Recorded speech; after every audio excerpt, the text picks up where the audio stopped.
আমি সংসদে বলেছিলাম না মাননীয় প্রধানমন্ত্রী, আপনি আমাকে জেলে নেন না কোথায় নেন আমার কিছু যায় আসে না। যে যুগান্তর সহ অনেক পত্রিকা 12/5/2013 তারিখে লিখেছেন 1,50,000 গোলা বারুদ ব্যবহার করেছে। আমি সেই সম্বন্ধে বলতে চাই না, কিন্তু এই কওমি মাদ্রাসার মানুষগুলি, এই ফুরকানিয়া মাদ্রাসার মানুষগুলি, এই মাদ্রাসার মানুষগুলি, মসজিদের মুয়াজ্জিন ইমাম সাহেব, আপনাকে, আমাকে, সকলকে, অনেককে, যারা মুসলমান, আমার মা যখন আমাকে ফুরকানিয়া পাঠিয়েছেন, বিসমিল্লাহির রহমানির রহিম আমি যখন শিখলাম, আউযুবিল্লাহ শিখলাম, এই মানুষগুলির হাতেই। এই মানুষগুলি আমাকে শিখেছেন মৃত্যুর পরে মান রব্বুকা মান হাযা, মান রব্বুকা মান দীনুকা মান হাযাল্লাযী ফিহি। এই মানুষটা শিখিয়েছে আমার মৃত্যুর পরে যখন কবরে রাখবেন, মিনহা খালাকনাকুম ওয়া ফিহা নুইদুকুম ওয়া মিনহা নুখরিজুকুম তারাতুন উখরা। আল্লাহ মাটি থেকে তিনি এসেছেন, এই মাটিতে আবার তাকে রেখে গেলাম। সেই মানুষগুলিকে একটা জিনিস আমি দেখেছি, মাননীয় স্পিকার, এভাবে কান ধরায় এই মানুষগুলিকে যখন কান ধরায় পিঠের মধ্যে লাথি মেরে যখন পার করেছে, গ্রাম বাংলা লক্ষ কোটি মানুষ তখন কান্না করেছে। মাননীয় স্পিকার, এটা কিন্তু আল্লাহ সহ্য করবে না। আপনি নাস্তিক হন, আমার কোনো আপত্তি নাই। আপনি চন্দ্রন নামেন, আপনার আমার কোনো আপত্তি নাই। আপত্তি আমার এক জায়গায়, আমার নিজের আশরাফুদ্দিন নিজামের আপত্তি এক জায়গায়। আমার কোরআন নিয়ে কথা বললে, আমার রাসূল নিয়ে কথা বললে, I am the last person. আমাকে জেলে নিবেন না কোথায় নিবেন আমার কোনো যায় আসে না। আমি কিন্তু প্রতিবাদ করবই করবো। মাননীয় স্পিকার, আমি সংসদে বলেছিলাম না মাননীয় প্রধানমন্ত্রী, আপনি আমাকে জেলে নেন না কোথায় নেন আমার কিছু যায় আসে না। আমি কিন্তু রাসূলের পক্ষে কথা বলবো, ইসলামের পক্ষে কথা বলবো। আজকেও আমি বলতে চাই, প্রশাসন ইচ্ছা করলে এখন আমাকে নিয়ে যেতে পারে। I am the last person. ফাঁসির কাষ্ট গেল, আমি বলবো আমি বাংলাদেশি জাতীয়তাবাদ ভালোবাসি। আমি বলবো আমি খালেদা জিয়াকে ভালোবাসি। আমি বলবো আমি জিয়াউর রহমানকে ভালোবাসি। আমি বলবো আমি তারেক রহমানকে ভালোবাসি।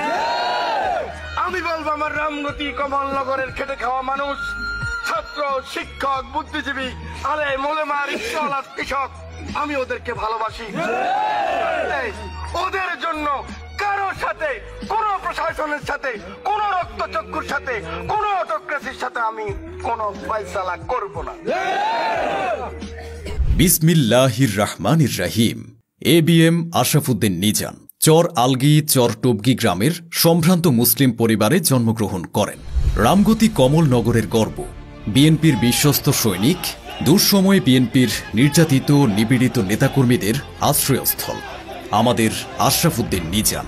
বাংলাদেশের রাজনীতিতে কিছু মানুষ থাকেন যারা শুধু ভোটে জয়লাভ করেই পরিচিত হন না, তারা মানুষের হৃদয়ে জায়গা করে নেন সেবা, সাহস, সততা এবং উন্নয়নের প্রতীক হয়ে। এমনই এক উজ্জ্বল ব্যক্তিত্বের নাম এবিএম আশরাফুদ্দিন নিজাম।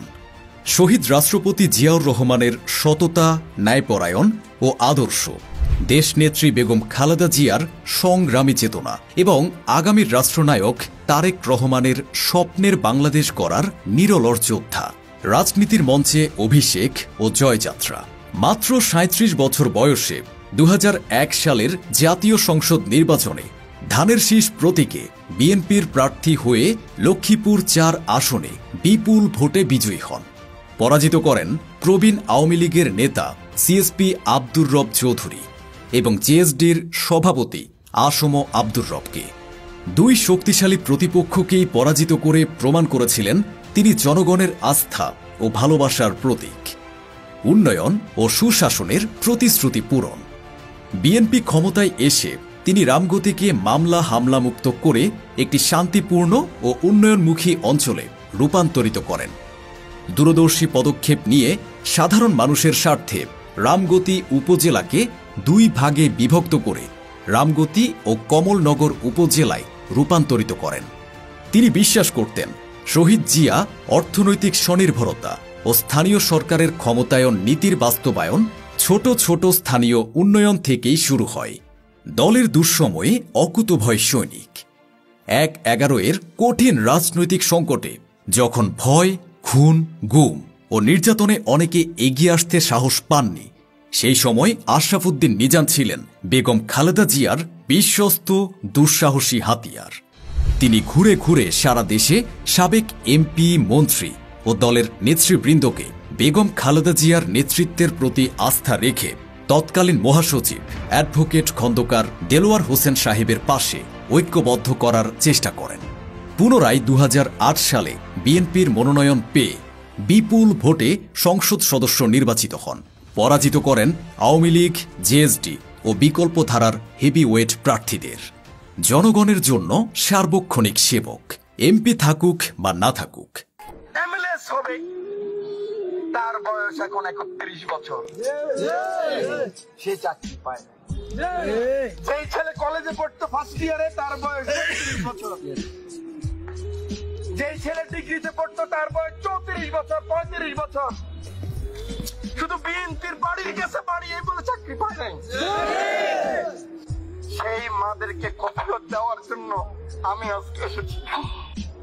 আমার সে কৃষক পিতাকে বলার জন্য এসেছি, যতক্ষণ নিঃশ্বাস থাকবে, যতক্ষণ জীবিত থাকবো, এই নেতারা থাকুক বা না থাকুক, যুদ্ধ করুক কিংবা না করুক, আমার যতক্ষণ নিঃশ্বাস থাকবে, রামগতি কমলনগরের যে কোনো সাধারণ মানুষ, আমি আপনাদের সাথে আছি।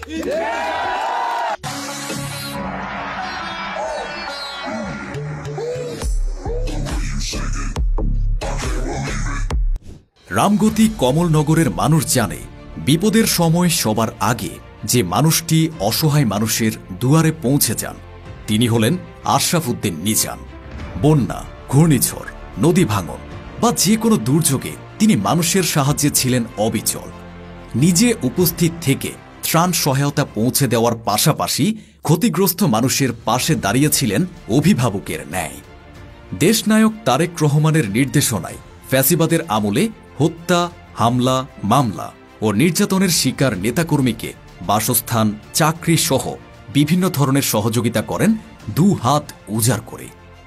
2001 সাল থেকে নিজ দলীয় নেতাকর্মীদের মামলা, হামলা, জেল জুলুম, আওয়ামী লীগ সন্ত্রাসীদের দ্বারা নির্যাতিত কর্মীদের খবর পেলে তাৎক্ষণিকভাবে এগিয়ে আসেন সবার আগে।